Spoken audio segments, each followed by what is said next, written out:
Hermano William, gracias, que el Señor le bendiga, mis hermanos, buenas noches. Agradecemos al Señor porque ya podemos tener nuestro tiempo de estudio. Gracias al Señor por el tiempo de oración que nos precedió. Yo voy a pedirles que por favor estemos orando para que el Señor nos dirija en este tiempo de estudio de la palabra. Así que oramos. Señor bendito y Padre, buenas noches. Muchas gracias, Señor Celestial, por la bendición que seguimos teniendo en este momento de estar congregados. Gracias, Señor bendito, por inquietarnos para poder participar de un tiempo de oración los unos por los otros. Gracias, Señor bendito, porque ahora tenemos más razones, Señor celestial, para ir delante tuyo. Y sabemos, Dios amado, que ya tú vienes obrando sobre estas peticiones, Señor, de manera tal que cuando nosotros oramos, Señor, no lo hacemos como para lograr, Señor, que tú hagas algo que de otra manera no harías, sino que más bien, Señor, cuando nosotros oramos, Señor, por tu bendita gracia, nos ponemos de acuerdo contigo para que sigas haciendo tu voluntad. Y de la misma manera, Señor, te damos gracias porque ahora podemos estudiar tu palabra. Y para ello, Señor, necesitamos de ti ese perdón, Señor, es obra tuya, Señor, que nos va limpiando, como el lavamiento de los pies, porque en tu gracia, Señor celestial, ese día que pusimos nuestra confianza en ti como nuestro Salvador, nos lavaste, Señor, como un lavamiento para siempre, Señor. Pero mientras vamos pasando por esta tierra, nos vamos ensuciando con nuestro propio pecado y te pedimos entonces perdón y te pedimos que nos sigas limpiando con tu palabra. También rogamos que nos ayudes para poder entender lo que hoy nos quieres enseñar. Avanzar un poco más en este tema, Señor Celestial, del crecer en ti, que para nosotros la realidad de la madurez sea comprendida, Señor, desde la fe que te agrada a ti, la que se acompaña con las obras, desde aquello que implica vida, Señor Celestial. Ayúdanos, Dios, para que tu palabra esta noche sea anunciada en correcta forma bajo la guía de tu Santo Espíritu, con tu sabiduría, con tu gracia, con tu denuedo, e igualmente para que sea recibida, Señor Celestial, por parte de un grupo de hijos tuyos que tienen hambre y sed de ti, un anhelo, Señor bendito, de crecer en ti y menguar en nosotros mismos. Ayúdanos, te lo pedimos, Señor, y gracias por tu palabra, en el nombre del Señor Jesús. Amén. Mis hermanos, ustedes recordarán que comenzamos el miércoles antepasado un tema formulándonos una pregunta y que de aquella diferencia que hay en el fondo cuando se ve de lejos un par de maticas. Una matica perfecta, no tiene comido ningún bordecito, nada marchito, siempre levantada, casi que brilla esa matica. Y al ladito otra matica que en principio se ve muy parecida, pero pues esta matica sí le nota uno que otro imperfecto, un mordisquito por aquí, un gusano que estaba rompiendo su ayuno, una ramita que se marchitó, tal vez el sol no le logró dar porque otra le tapó, y uno viendo eso, notando que en principio parecen las mismas matas, uno dice, pero mire que esta mata cómo está de bonita, cómo está de perfecta, y a la par esta matica cuánto le falta, pobrecita ella, ¿no? Y nos acercamos más y nos damos cuenta que esa matica perfecta es una matica de plástico. Es algo que no tiene vida, es algo que se entenderá como la representación, como el parecer de algo que tiene vida, pero que no tiene vida en el fondo. Y al ladito esa matica con sus trocitos marchitos, los recuerdos del gusanito que pasó por ahí, esa matica sí tiene vida. Y nosotros decíamos, o usábamos mejor esta ilustración solo para preguntarnos cómo entendemos la vida cristiana. ¿Cómo entendemos nosotros la madurez en la vida cristiana? ¿Pensamos nosotros que la vida cristiana es como la matica de plástico? El día que decimos al Señor Jesucristo, ya, perfectos de la noche a la mañana, como con varita mágica. Y entonces ahí la madurez surge como algo que nos reclamamos, como algo que no es el producto de un tratar del día a día, sino algo que con varita mágica Dios ya obró y ya, por ser cristiano, el día uno ya soy maduro. O tal vez nos parecemos más a la matica de al lado, la que tiene sus marquitas de vida, el gusanito, la hojita marchita y cosas por el estilo. Y entonces ustedes recuerdan que nos pusimos a estudiar un poquito la vida del apóstol Pedro, con la intención de, a lo largo de la biografía bíblica, ojo, bíblica del apóstol Pedro, poder comprender cómo el Señor madura a uno. ¿Ustedes se acuerdan, mis hermanos, que pues arrancamos ahí viendo en Juan 1:35 al 42, cómo Juan va a conocer al Señor Jesucristo, toda vez que su hermano Andrés le invita a aquel lugar donde él ya había conocido al Señor Jesucristo, en un contexto en el que Juan el Bautista les va a recordar, él es aquel de quien yo les hablo. Y Juan y Pedro conocen al Señor Jesús, o mejor, Andrés y Pedro conocen al Señor Jesús, pero vemos en la historia que Pedro vuelve a lo suyo, es un pescador.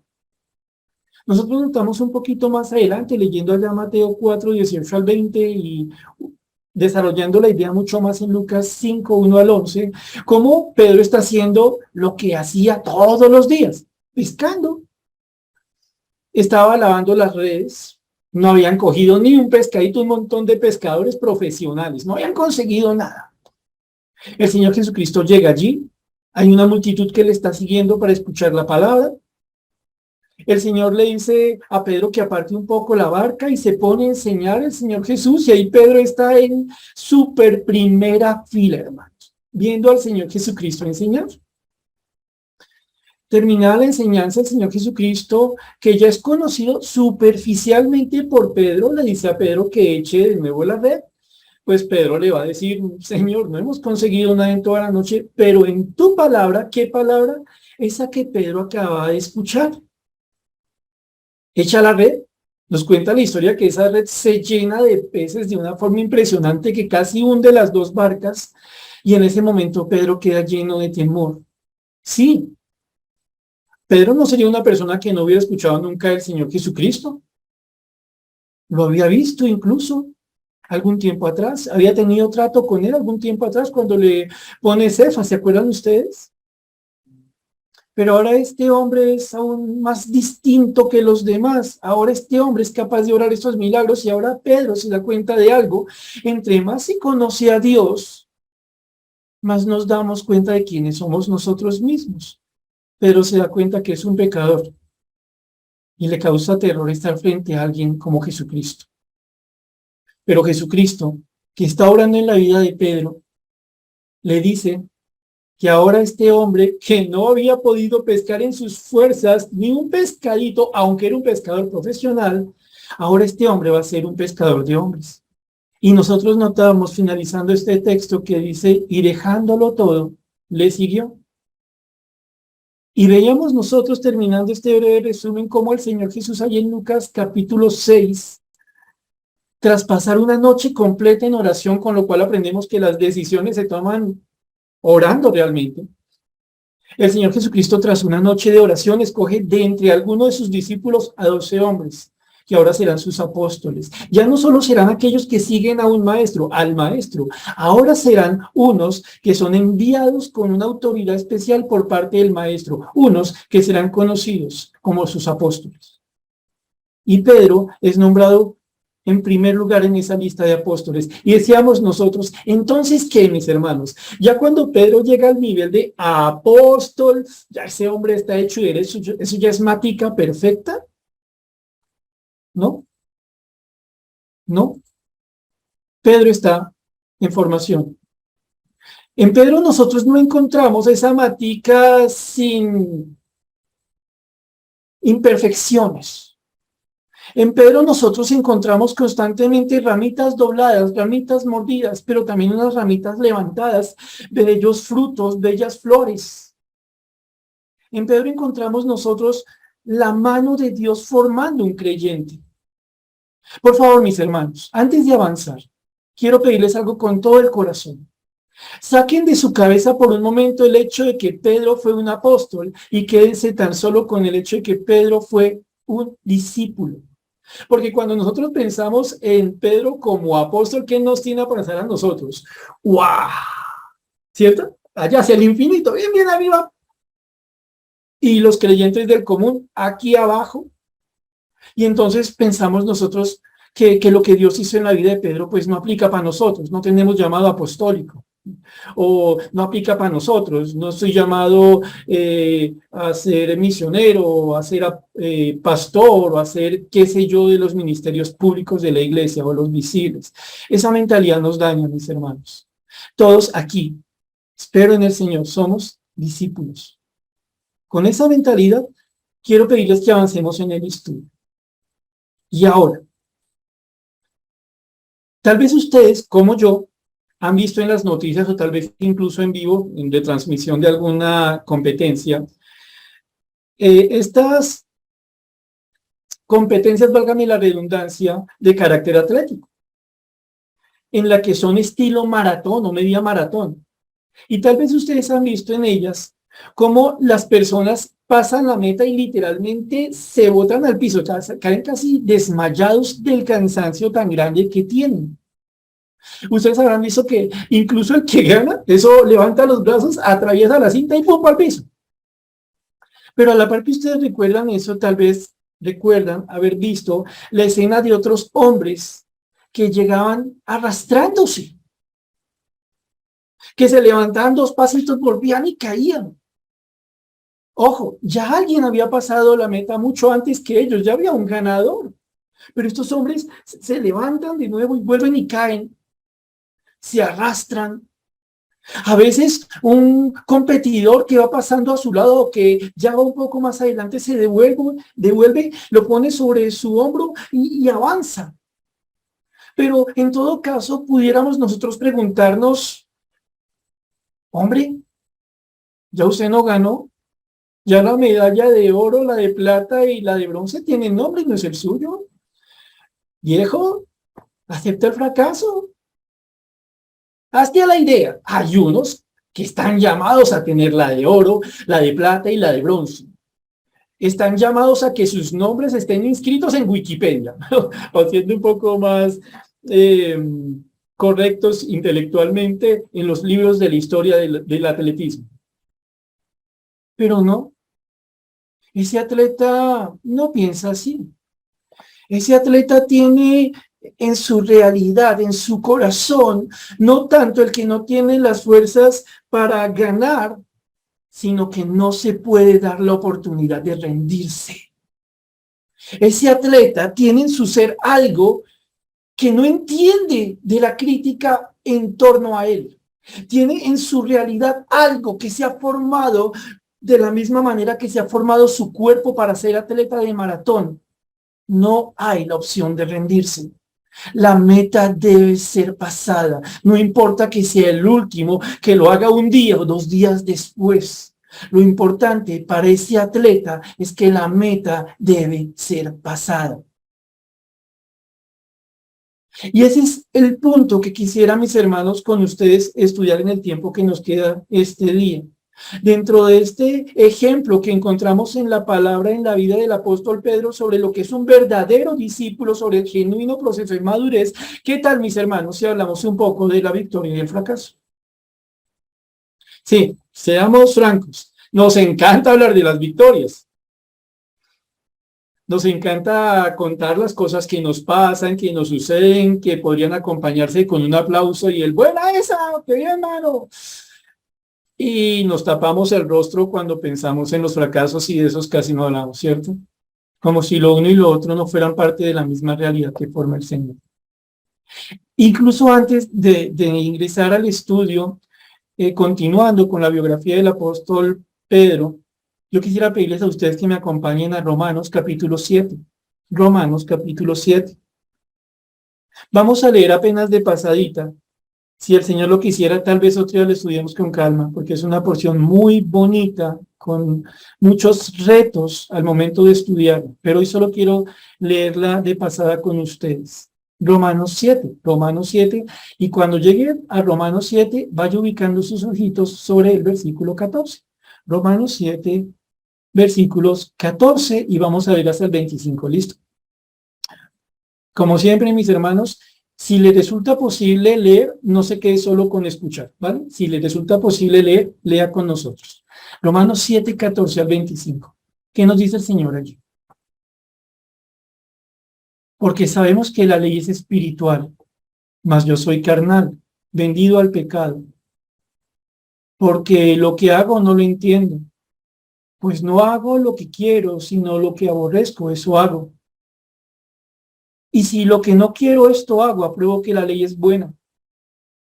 De manera que ya no soy quien hace aquello, sino el pecado que mora en mí. Y yo sé que en mí, esto es, en mi carne no mora el bien, porque el querer el bien está en mí, pero no el hacerlo. Porque no hago el bien que quiero, sino el mal que no quiero, eso hago. Y si hago lo que no quiero, ya no lo hago yo, sino el pecado que mora en mí. Así que, queriendo yo hacer el bien, hallo esta ley, que el mal está en mí. Porque según el hombre interior me deleito en la ley de Dios. Pero veo otra ley en mis miembros que se revela contra la ley de mi mente y que me lleva cautivo a la ley del pecado que está en mis miembros. Miserable de mí, ¿quién me librará de este cuerpo de muerte?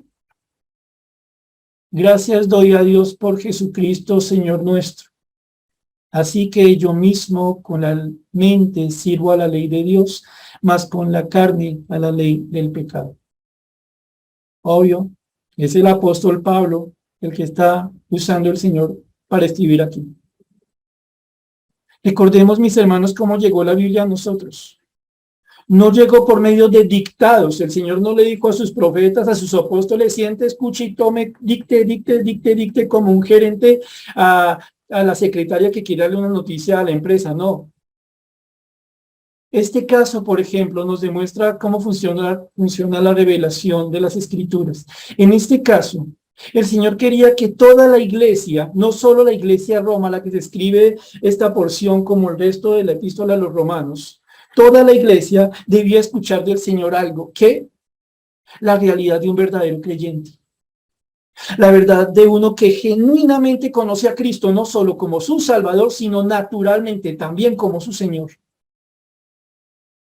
Aquí nosotros encontramos la vida de un hombre, como la del apóstol Pablo, de la que también sabemos mucho en la palabra de Dios, así como la del apóstol Pedro, pero que por encima de todo era discípulo Pablo. Este hombre, a lo largo de su ministerio con el Señor, y ustedes lo conocen muy bien, lean las epístolas, lean el libro de los Hechos, ven un hombre avanza, lucha, sufre. Pero en este fragmento autobiográfico también sabía lo que era fracasar. También sabría lo que era ver cómo se perdía a veces en la batalla que hay entre la ley del espíritu y la ley de los miembros. Este hombre, un discípulo por encima de todo, tuvo una vida que el Señor utilizó al momento de revelar esta porción para decirnos, mire, en la vida de mi siervo Pablo pasó esto, y es lo que estamos leyendo aquí en Romanos 7, 14 al 25. Un verdadero creyente necesita comprender que este texto es suyo, que este texto lo describe a él. Este texto nos muestra cómo Dios nos ve a nosotros, cómo avanza en nosotros, cómo nosotros, a la luz de lo que Dios sobre nosotros, comprendemos que en nosotros hay dos realidades que van al mismo tiempo. La realidad del que anhela avanzar en obediencia al Señor y la ley del que cae cuando aparta su mirada del Señor al que debe su vida. Pero notarán ustedes algo especialmente en este texto, y como les dije, no lo vamos a estudiar hoy. Si el Señor lo quiere, lo miraremos a fondo en otra ocasión, que es muy bonito, muy bonito. Este texto nos pone a pensar a nosotros en algo. La necesidad de entender que el cristiano de verdad está en formación, está en capacitación, está en maduración. El cristiano que dice, ya soy maduro, es el peor inmaduro. Por paradójico que resulte. En este texto ustedes encuentran, entre otras cosas, una batalla en el centro del alma. Un comprender que por momentos se hace lo que no se quiere y en otros momentos lo que se quiere. Y el creyente, usted, Pablo, yo nos preguntamos, Señor, ¿qué es lo que pasa?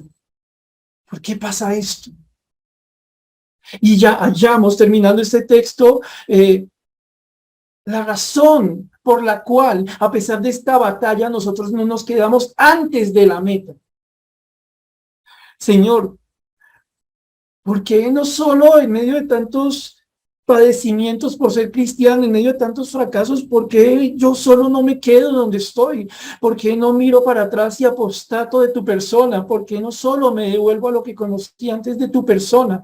Porque somos cristianos. Y así no lo entendamos. El Señor sabe avanzar en nuestras vidas, incluso en medio de nuestros fracasos. Si se quiere, el Señor nos va madurando en medio de nuestra inmadurez. Tiene sentido, pero a veces se nos olvida, ¿o no? Pablo sintetiza la razón por la cual él seguía avanzando, la razón por la cual él no diría, ya llegué, sino, mire, me estoy arrastrando por llegar. No voy a dejar de pasar la meta. Ese supremo llamamiento, no voy a dejarlo. ¿Por qué? Porque alguien me está ayudando. ¿A quién? A un miserable. ¿Qué dice el versículo 24? Miserable de mí. Estoy angustiado en el alma al ver la realidad que hay en mi ser. Si por eso fuera, yo boté la toalla y me quedo aquí. Me devuelvo. No, no hay opción. Pablo es una persona nueva en Cristo. Él dice, miserable de mí. ¿Quién me librará de este cuerpo de muerte? Y entiendo por qué se va a poder, porque se está pudiendo hacer. Gracias doy a Dios por Jesucristo, Señor nuestro. Así que yo mismo con la mente sirvo a la ley de Dios, más con la carne a la ley del pecado. Como les dije, no lo vamos a ampliar hoy. Pero ¿saben algo? Había personas que afirmaban que este texto fue escrito por Pablo antes de ser creyente. No podían comprender en su cabeza de cristianismo de plástico que un creyente es así. En su mundo de ideales perfectos, lejanos de lo que es la verdad en el Señor, no entendían que aquí está hablando uno que es un discípulo del Señor. No solo Pablo aquí ya es un creyente, se cree que estamos hablando de la época en que Pablo está cerca de morirse, ya es un anciano en el Señor, lleva mucho tiempo sirviendo al Señor y está sintetizando prácticamente cuando va finalizando su carrera con el Señor, cuál es su condición. Como una matica, de verdad, a la que se le verían cosas bellas, frutos, flores hermosas, predicación del evangelio por aquí y allá, siendo usado por el Señor para levantar congregaciones, para enfrentar herejes, pero también un hombre que tuvo luchas. ¿Como quiénes? Como ustedes, como yo.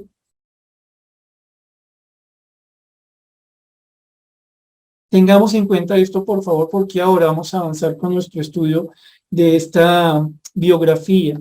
Recuerden, de esta forma como Dios nos está revelando, mejor, nos está enseñando algo por medio de lo que nos reveló de la historia del apóstol Pedro. Él usó la historia de Pedro, usó la historia de Pablo para que nosotros pudiéramos ahora comprender algo de nuestras propias historias. ¿Vale? Entonces, vayan ahora, por favor, a Mateo 16, versículos 13 en adelante. Recuerden, estamos viendo cómo es esto de madurar con el Señor. ¿Qué vimos la vez pasada? Eso no es un asunto de la noche a la mañana, eso no es un asunto de títulos, que yo ya soy apóstol, nada, eso no es por ese lado. Es un asunto de un proceso, de exposición a la palabra, de dejar las cosas y seguir al Señor. Un poco lo que vimos la vez pasada. Hoy es algo que se va dando entre las victorias y fracasos en el Señor, en el avanzar en el Señor, en comprender qué hace el Señor.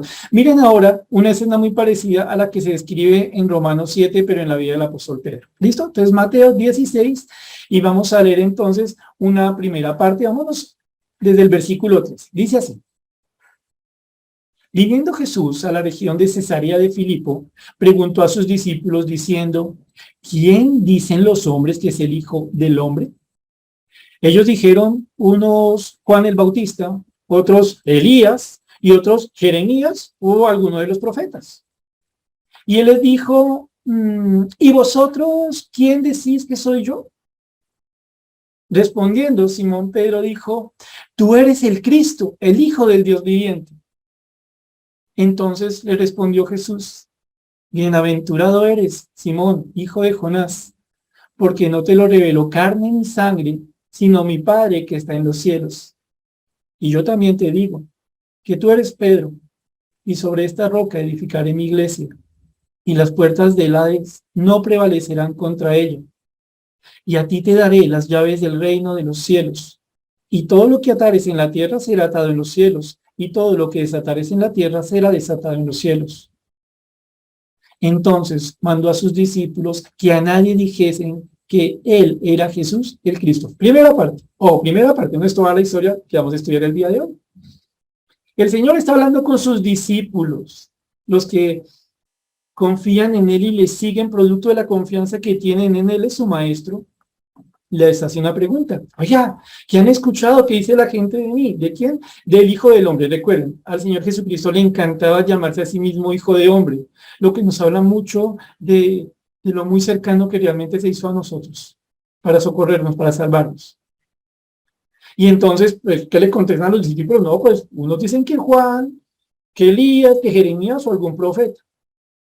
¿Qué piensan los otros de mí? Tal y tal cosa. Eso lo contestamos fácilmente, ¿no? ¿Qué piensa un ateo de mí? No, tal cosa. ¿Qué piensa un católico de mí? No, tal cosa. ¿Qué piensa un musulmán de mí? No, tal cosa. Listo, listo, listo. Vámonos más adentro. El Señor trabaja de esta forma. Vámonos ahora a su alma. Ahora, ustedes, mis discípulos, ¿quién decís que soy yo? Uy, el Señor está haciendo aquí un examen teológico. El Señor le está poniendo a pensar en ese momento a unos que ya son llamados discípulos del Señor, que opinan, o mejor aún, cómo ven aquel al que siguen. Y entonces se levanta Pedro. Sí, yo sé, por escenas como este dicen, es que Pedro era re impulsivo.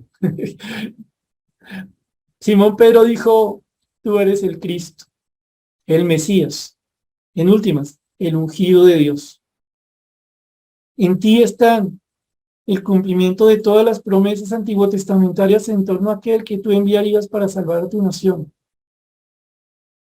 Tú eres el Hijo del Dios viviente. Ojo, para un judío, afirmar que alguien es hijo de Dios es hacerle igual a Dios. Es decir, usted es Dios.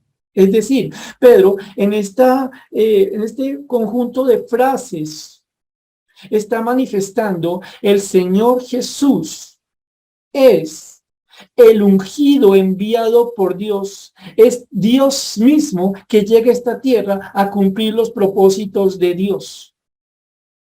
Uno dice, oiga, Pedro, está volando. Uy, qué tipo tan duro. Uy, Pedro, hermano, ¿usted qué? ¿Cuánto estudió? ¿No durmió? ¿Sí o qué? Uy, qué tipo tan pilo.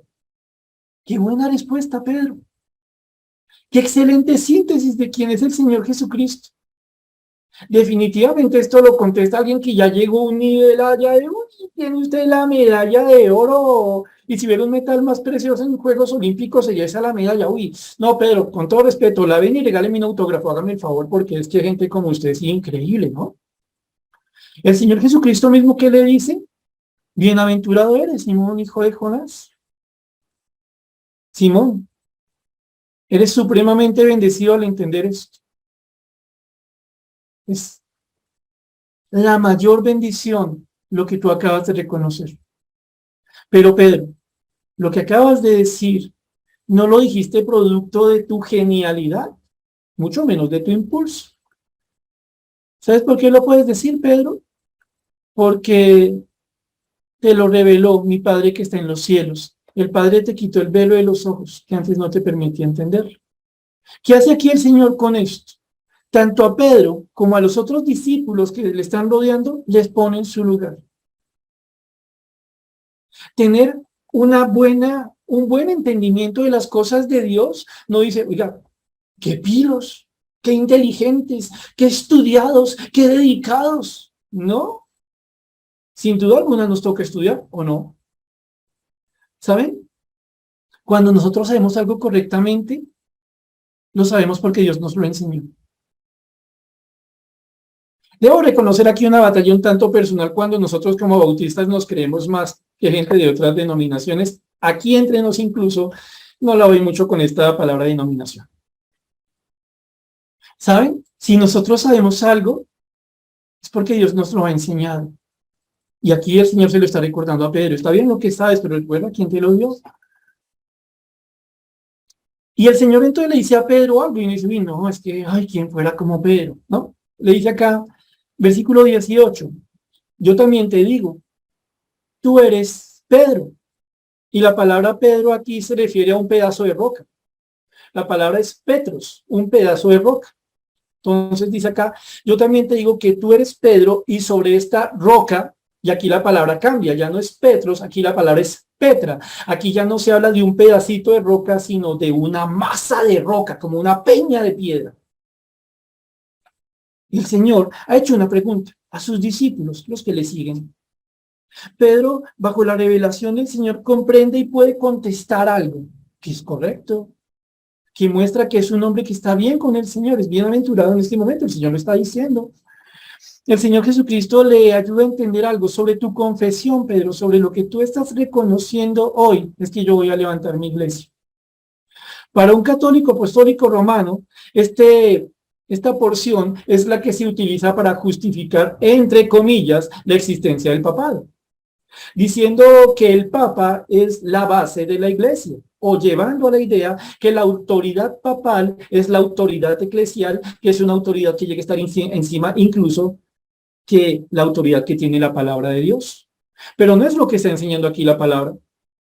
Aquí lo que está diciendo el Señor es, ante una pregunta y una respuesta que viene de Dios, está diciendo, bien, Pedro, recuerda, sobre esto que ahora tú sabes, que Jesús es el Cristo, el Hijo del Dios viviente, sobre esta confesión, sobre este reconocimiento de lo que es verdad, yo voy a levantar mi iglesia, Pedro. Todo aquel que llegue a creer en Jesús correctamente será aquel que dice Jesucristo es el ungido de Dios.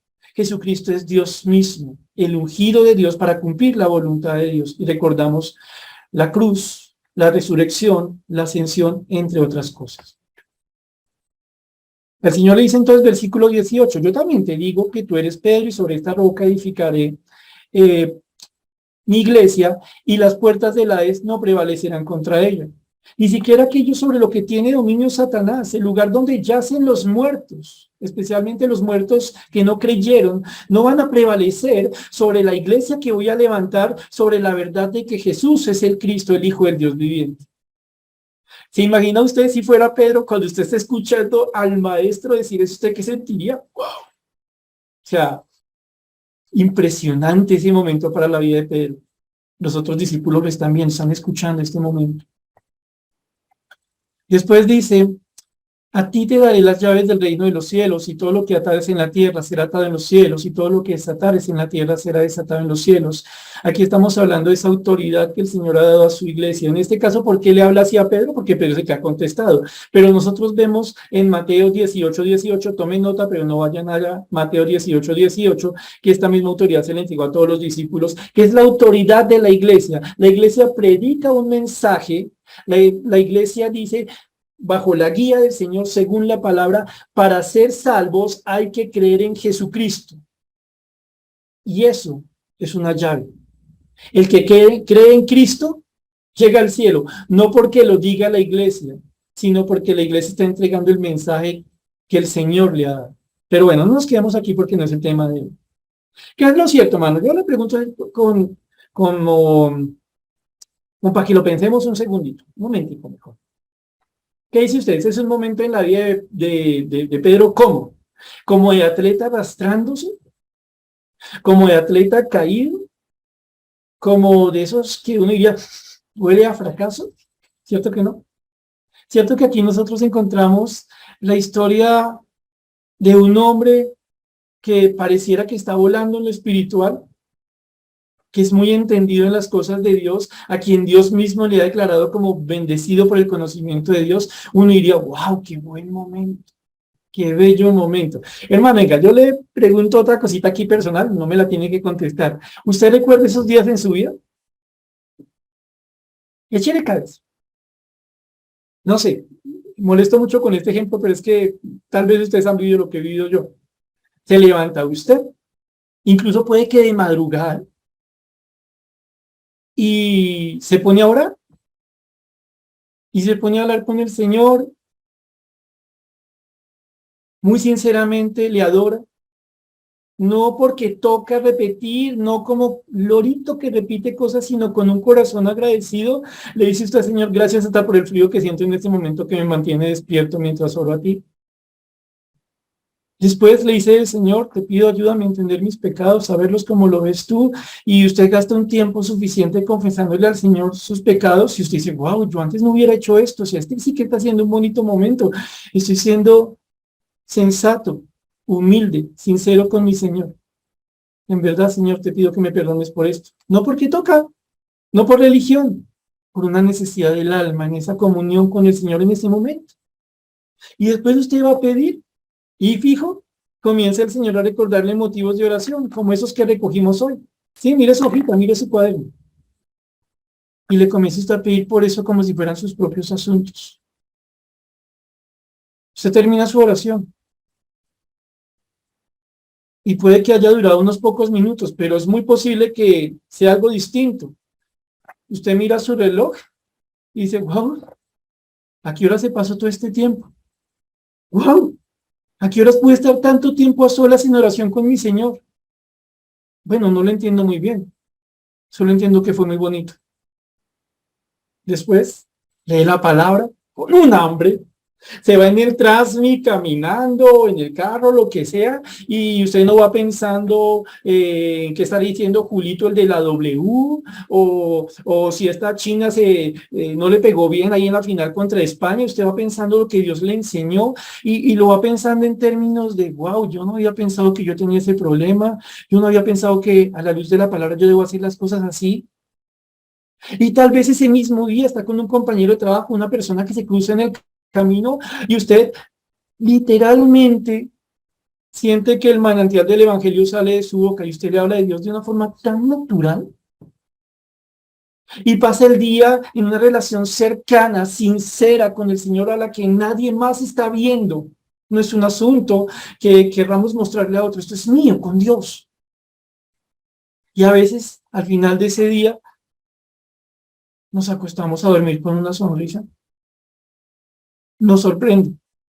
Hemos avanzado en los caminos, ¿cierto? Tal vez les ha pasado. Bueno, doy por hecho que les ha pasado en tanto creyentes. Y podríamos dejar la historia acá. Y podríamos decir, wow, qué maduros, ¿cierto? Pero miren lo que hace el Señor. Apenas una línea después de lo que acabamos de leer, recordándonos la realidad de la madurez cristiana, del crecer en el Señor. Retomemos desde el versículo 20 de nuevo.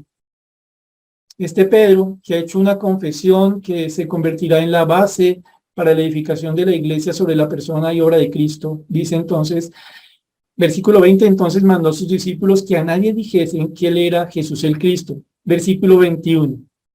Desde entonces comenzó Jesús a declarar a sus discípulos que le era necesario ir a Jerusalén y padecer mucho de los ancianos, de los principales sacerdotes y de los escribas, y ser muerto y resucitar al tercer día. Entonces Pedro, tomándole aparte, comenzó a reconvenirle, diciendo, Señor, ten compasión de ti, en ninguna manera esto te acontezca. Pero él, volviéndose, dijo a Pedro, quítate delante de mí, Satanás, me eres tropiezo, porque no pones la mira en las cosas de Dios, sino en la de los hombres. Entonces Jesús dijo a sus discípulos, Si alguno quiere venir en pos de mí, niéguese a sí mismo y tome su cruz y sígame. Porque todo el que quiera salvar su vida, la perderá. Y todo el que quiera perder su vida por causa de mí, la hallará. Porque, ¿qué aprovechará el hombre si ganare todo el mundo y perdiere su alma? ¿O qué recompensa dará el hombre por su alma? Porque el Hijo del Hombre vendrá en la gloria de su Padre con sus ángeles, y entonces pagará a cada uno conforme a sus obras. De cierto os digo que hay algunos de los que están aquí que no gustarán la muerte hasta que haya visto al Hijo del Hombre viniendo en su reino. Dentro de la dinámica que tendemos a manejar al comprender la vida cristiana, quisiéramos que el Señor comenzara de otra forma esta porción, ¿no? Nos gustaría que el versículo 22 no dijera entonces Pedro, sino entonces Judas, el Iscariote, el que le habría de negar, ¿cierto? O sea, a uno le gusta más esa dinámica. Tenemos una visión muy Marvel de la vida cristiana, el supervillano y el superhéroe, ¿cierto? Pero no, aquí estamos viendo una misma persona.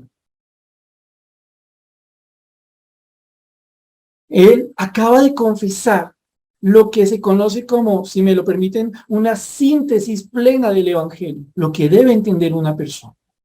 ¿Va bien? Y entonces el Señor, continuando con este diálogo, miren la palabra entonces, miren este conector que nos permite comprender que estamos en una misma línea. Más allá, mis hermanos, recuerden una cosa, sus Biblias tienen capítulos, tienen versículos, tienen títulos, mis hermanos. En los textos originales, estas divisiones no existían. Estas divisiones fueron puestas hace poco tiempo para facilitar la lectura. Pero cuando usted lee un texto de la palabra, sea un evangelio, sea una epístola, por ejemplo, debemos entender algo. Es una sola verdad continua la que vamos a encontrar y por ende tenemos que ver cómo todas las partes se conectan. En este caso, ustedes ven aquí al Señor que está predicando, está diciéndole a sus discípulos que acaban de escuchar que Él es el Cristo, el Hijo del Dios viviente, acaban de escuchar que sobre eso es que se da paso al reino de los cielos. Eso es lo que hay que saber para ser salvo. Y entonces está diciéndoles a ellos, dice aquí la palabra decirles, comienza a declararles que le era necesario ir a Jerusalén y padecer mucho de los ancianos.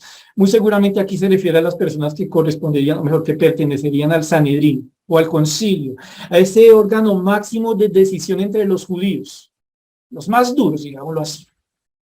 Él dice aquí, miren, me es necesario, obligatorio, no hay opción, tengo que ir a Jerusalén y sufrir por parte de los ancianos, los principales sacerdotes, los que más debieran conocer de Dios, de los escribas, los expertos en transcribir la palabra y que llegarían a memorizarla, padecer de ellos, ser muerto y resucitar al tercer día. El Señor Jesucristo está diciendo aquí lo que es necesario que Él viva, lo que es necesario que Él padezca, porque Él no está buscando su voluntad, sino la voluntad del Padre.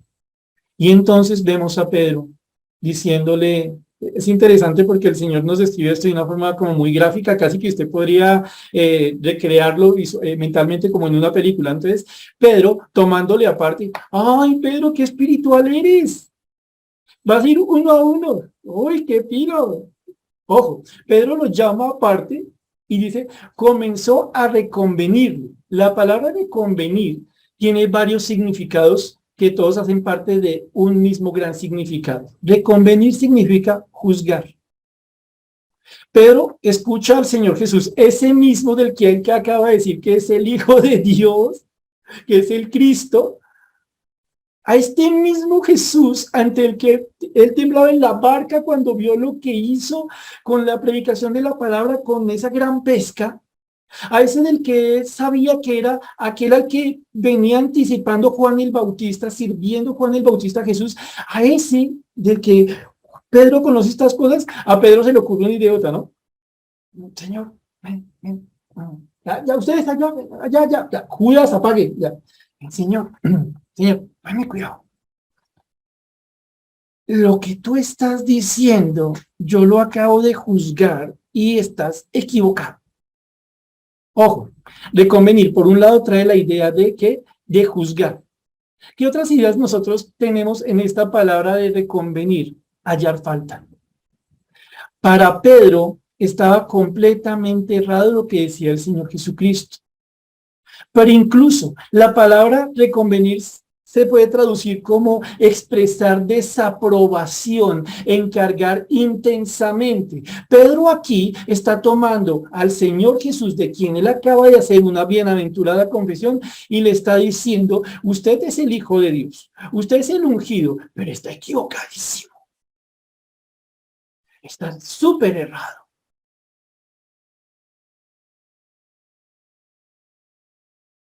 Mis hermanos, una pregunta: ¿a ustedes no les ha sucedido, como a Pedro y como a mí, que hay ocasiones en las que no solo no estamos de acuerdo con Dios, sino que consideramos que Él está equivocado? Sí, tal vez, es cierto. Como ya tenemos todo el canon de las Escrituras, el Espíritu Santo mora en nosotros, pues digamos que no tenemos debate con el Señor en temas bíblicos, de ortodoxia bíblica, no, lo que dice la Biblia yo lo acepto. No, nuestro desacuerdo es por otro lado. Nuestro desacuerdo es con las cosas que Dios quiere hacer con nosotros, con las personas que amamos, con la historia que vivimos. ¿A usted no le ha pasado, mi hermano, que hay veces en que usted quisiera decirle al Señor: préstame el esfero y el borrador? El borrador para borrar algunas cositas de mi vida. No, no las necesitaba, Señor. Tú dices que sí, pero Señor, Dios, estás equivocado. Déjame borrarlas. Y Señor, Dios, déjame escribir las que yo sí sé que tiene que ir ahí, porque en este punto, Señor, conociendo lo que conozco, siendo un cristiano, siendo un discípulo entendido, tengo que llamarte la atención, porque sinceramente estás equivocado. Claro, suena feo, suena un poco loco, pero díganme, mis hermanos, ¿no lo hemos hecho de una u otra forma? ¿No hemos cuestionado a Dios al punto de decirle palabras más, palabras menos: estás equivocado? Así que, con respeto y con cariño, antes de juzgar aquí a Pedro por esto que está haciendo, pensemos un poco en nosotros mismos y démonos cuenta cómo funciona la vida cristiana. Sí, cuando perdió el trabajo, cuando le llegó esa enfermedad, cuando tuvo ese tan intenso problema familiar, cuando incluso se fue alguien a quien usted amaba. Más allá de los aleluyas que se nos salen por inercia espiritual, ¿no nos ha pasado que nosotros en verdad le decimos a Dios que está equivocado? Le pasó a Pedro. Uno que arriba es llamado discípulo, uno que fue hecho apóstol, uno que había visto las maravillas del Señor, uno que había escuchado la enseñanza del Señor, uno que llegó a un punto de reconocer como cierto lo que Cristo decía, cuya confesión es la base de la iglesia cristiana. No es, en últimas, una persona que no conoce a Dios, pero es una matica, no de plástico, de las de verdad. Y aquí estamos viendo una hojita carcomida, una ramita doblada, una hojita marchita. Señor, ¿por qué no escondes esto? ¿Por qué nos cuentas estas cosas de Pedro, Señor? Porque Dios es verdad. Dios no engaña. Los engañados somos nosotros cuando entendemos mal la vida cristiana. Avancemos. Dice entonces, Pedro comienza a reconvenirle, pero miren cómo su reconvención se maquilla, ¿no? Cómo su reconvención se presenta de forma que parezca de un discípulo, de una persona que conoce a Dios, que suene bonito, aunque esté equivocado. Señor, estamos en la mitad del versículo 22. Ten compasión de ti, en ninguna manera esto te acontezca. Aquí el Señor está escuchando de Pedro algo así como: mira, Señor Jesús, trátate con la misericordia que Dios trata a los hombres. ¿Cómo se te ocurre que te vaya a pasar eso? ¿Cómo vas tú a permitir este padecer, este morirte? Sí, puede que resucite. Ahorita no hablemos de resurrección ahorita. ¿Cómo se te ocurre que te van a matar? ¿Cómo se te ocurre que vas a vivir eso? Ten compasión. Algunas veces, mis hermanos, y una vez más apelo aquí a su experiencia como cristianos, nosotros maquillamos, ¿no? Nosotros le metemos versículos ahí de por medio bien descontextualizados y cosas por el estilo para intentar defender lo indefendible. Para decirle al Señor, Señor, yo no necesito vivir esto porque, y citamos cosas, ¿no? Pensamos bíblicamente que tenemos la razón nosotros. Aquí Pedro hizo algo parecido. Y el Señor entonces le contesta. Pero él, hablando del Señor Jesús, estamos en el versículo 23, volviéndose, dijo a Pedro, quítate delante de mí, Satanás. Uy, ¿cómo así? Pero, Señor, este es un discípulo. Señor, hace unos poquitos versículos estaba volando, bienaventurado eres. Ahora le llamas Satanás. Literalmente ahora le estás diciendo adversario. No solo eso, le dices, me eres tropiezo. Pedro, literalmente me eres una rama que se pone cuando uno va a activar una trampa. Cuando usted corre las ramitas se activa la trampa y lo coge a usted, lo atrapa como una presa. Pedro, lo que usted en este momento está haciendo es como poner una trampa a mí, le dice el Señor Jesucristo. Está actuando como mi adversario, está actuando como el que se opone a quien soy yo y lo que yo hago. Así que, Pedro, quite de aquí. Y le dice algo, Pedro, tú no pones la mira en las cosas de Dios, sino en la de los hombres. Si ustedes fueran, no lo hagan porque el tiempo no nos da, a Mateo capítulo 4, donde encontramos cómo el Señor Jesucristo fue probado en el desierto.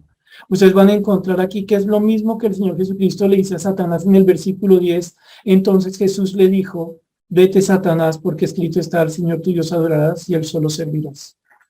En este momento, Pedro está tan pero tan bajo en su relación con Dios, se ha hundido tanto en su entender la vida cristiana que está actuando ya no solo separado, sino contra su Dios. Mis hermanos, repito, ¿cuántos versículos han pasado?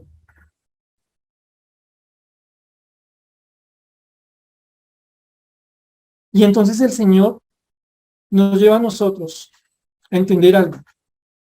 ¿Cuál es la diferencia entre el cristiano que avanza, que levanta sus brazos, que sinceramente dice, gloria a ti, bendito Señor, porque por tu misericordia voy creciendo, porque por tu misericordia voy renunciando, porque tu misericordia voy creciendo en ti?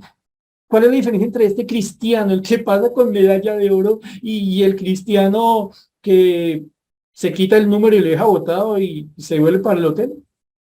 Lo que el Señor Jesucristo le dice aquí a Pedro. No pones la mira en las cosas de Dios, sino en las de los hombres. ¿Saben algo, mis hermanos? Madurar tiene mucho que ver con visualizar, para que no suene esta palabra fea, porque sé que está muy relacionada con la confesión positiva, con eso el Evangelio de la Prosperidad. Madurar está muy relacionado con aquello a lo que nosotros le prestamos atención. Cuando Pedro supo poner su atención en el Señor, entendió quién era Él. El Cristo, el Hijo de Dios. Pero cuando entendió las cosas incluso de Dios a su manera, cuando interpretó la voluntad de Dios a su manera, quitando la mira del Señor, bajando la mira de la voluntad de Dios para ponerla en sus intereses, en sus temores, en sus dudas, ahí fracasó. Ahí cayó. Ahí resultó no solo alguien separado, sino adversario contra Dios. Y entonces, mis hermanos, ustedes ven aquí un versículo y con eso estamos terminando. El versículo 24. Pasa esta escena. Y uno dice, Señor, ¿cuál de los dos es el Pedro real? Ambos son una sola persona en la que Dios está obrando para su bendita gloria. Pero no es una persona abandonada, es una persona que está siendo formada. Es una persona que está siendo instruida. Y aunque acaba de pasar esto, el Señor todavía tiene su amor y misericordia intacta para con Pedro y los otros. Y entonces dice el versículo 24, entonces en ese contexto los muchachos, los otros apóstoles están viendo lo que pasa. Entonces Jesús dijo, una vez más este entonces es un conector, es una misma historia, ¿no? Entonces Jesús dijo a sus discípulos, si alguno quiere venir en pos de mí, niéguese Lo releo. Entonces Jesús dijo a sus discípulos, si alguno quiere venir en pos de mí, niéguese a sí mismo y tome su cruz y sígame. Lucas 9:23 nos muestra que esto es un asunto de cada día. Lucas 9:23 dice, y decía a todos, si alguno quiere venir en pos de mí, niéguese a sí mismo, tome su cruz cada día y sígame. Y entonces, terminando como les dije, en este versículo nosotros vemos cómo el Señor habría de ayudar a Pedro para que dejara de actuar como un adversario. Aquí el Señor habría de hacer lo necesario con Pedro para que esa matica, esa ramita que estaba doblada, fuera enderezada. Aquí el Señor haría lo necesario para tomar el gusanito que se estaba comiendo las hojas y botarlo lejos. Aquí el Señor haría algo que se hace con lo que está vivo. Enseña para corregir, instruye para restaurar, ama para ayudar. No le exige a Pedro, oiga, madure, que todos tenemos que madurar. Aquí Pedro está escuchando del Señor la forma en que debe madurar. ¿Qué le dijo? No mire a usted, al mundo, mantenga la mirada en mí.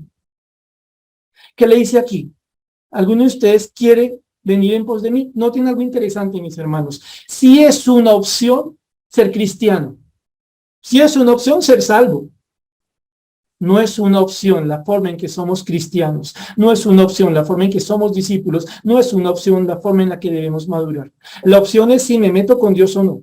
Pero una vez estoy en los caminos del Señor, solo me queda obedecer. ¿Qué dice el Señor aquí? 3 palabras. Si alguno quiere venir en pos de mí, niéguese. La palabra negar es bien diciente. ¿Qué significa? Niegue completamente que conoce a alguien. Niegue que tiene una relación con ese alguien. ¿Con quién? Con usted mismo. Sí, no le habló del vecino, no le habló de su señora, no le habló de su hijo, le habló de usted. Primer cosa, Pedro y los demás que están escuchando esto en ese momento que se dio y ahora nosotros, que hay que tener presente en la cabeza, ¿cuál es? Niégate. Niega la relación, la comunión que tienes contigo. Niégate a obedecerte. Niégate a confiar en ti. Niégate en hacer las cosas a tu manera. No puedes ser un cristiano que va creciendo cuando quieres a su vez ser un cristiano a tu manera. No es posible. Cuando te niegas a ti mismo, cuando rompes toda relación con ti mismo, contigo mismo y mejor con tu naturaleza, con tu historia, entonces puedes tomar y deberás tomar, llevar cargando una cruz. ¿Qué cruz? La que todo judío comprendería, que sería el símbolo del mayor sufrimiento y desaprobación. Niégate, toma tu cruz y entonces sígueme. La palabra seguir es bien bonita. Ve por el mismo camino que yo voy. Ve detrás de mí en el mismo camino. No te estoy diciendo, cristiano, Pedro, Pablo, cualquier otro de los creyentes aquí presentes, no te estoy diciendo, ve por allá, te estoy diciendo, ve detrás de mí. ¿Por qué? Porque lo necesitas. Porque de lo contrario vas a seguir poniendo tu mirada en las cosas de esta tierra y vas a seguir equivocándote.